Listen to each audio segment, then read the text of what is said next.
So many of us are doing this alone. We've got our website, it's us that owns it, and we're the only one that's actually ever going to look at our analytics. But it could be that you need some help, or you reach out to a digital marketing company and you want their assistance. You're going to run a Google Ads campaign and you need to give somebody access so that they can review the data and make the best decisions for you.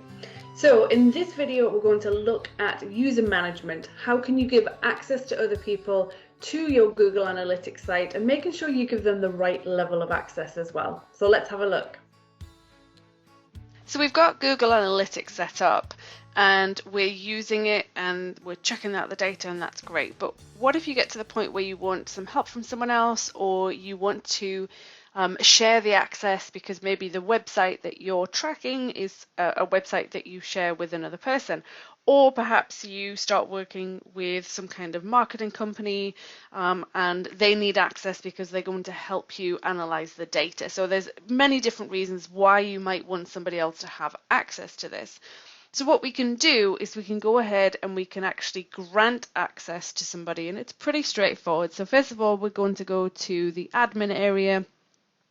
Once we're in the admin area, you'll notice that there is a user management section for the 3 different levels here. So we've got the top level, which is the account. We've got a property. You might have multiple properties.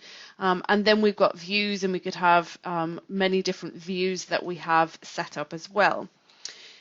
At the account level, you can see there we've got account user management.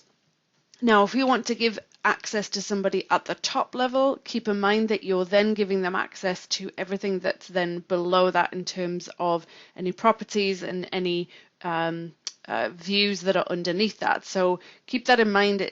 You might not want to give somebody access at that very top level. Property, if you want to give access to somebody for the entire property, we can go ahead and give access at this level. What I'm going to do is I'm going to go ahead and give somebody access to a view that we've got set up. So if I click on the view user management, we can see there that that's me. But what I want to do is go ahead and actually add a user. So I'm going to go ahead and put in the email address for the user. Oh, if I can spell.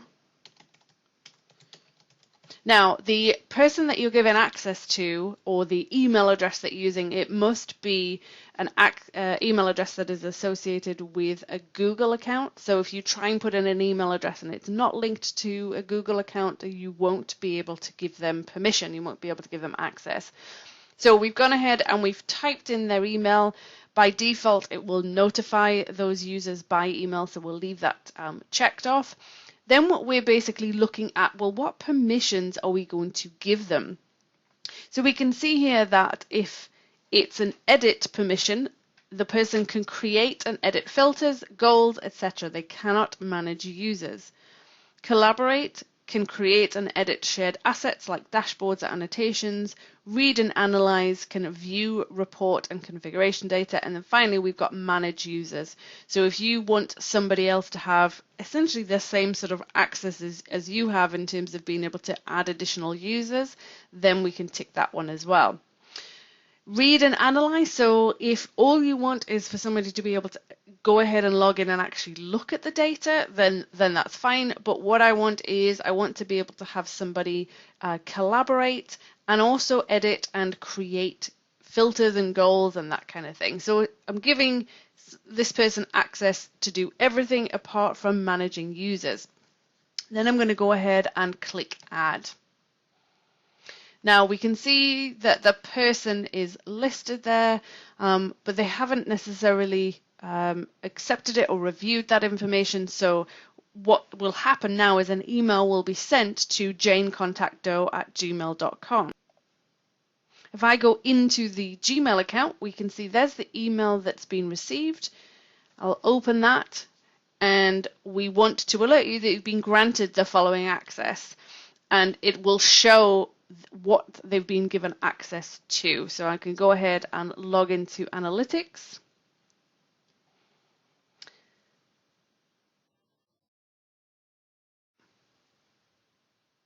And what we can see is the level of access that we've been given. We've got access to that all website data. If I now go, I can click on it and I can go ahead and I can start looking at and viewing the data that I've been given access to. So now as a separate user, I'm able to go ahead and view the data because of the level of access that I've been given. I could set up filters and goals and that kind of thing. If I go back to my account and I look at the user management again, and I click here, we can see everything that they've got access to. I can also view the user's account details. And if I open this up,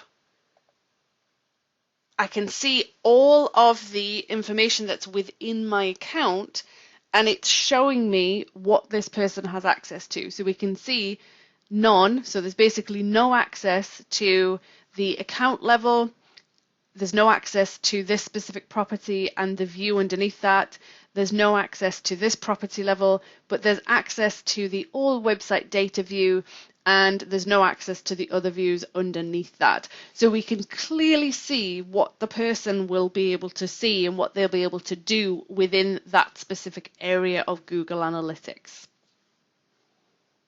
Hi, I'm Megan Walker. Thanks for watching. I hope you enjoyed the video and that you learned something from it. If you don't want to miss out on any other content, you can go ahead and click on my face below to subscribe. And if you want to watch the next video, you can do that by clicking over here and go ahead and get started. Thanks again.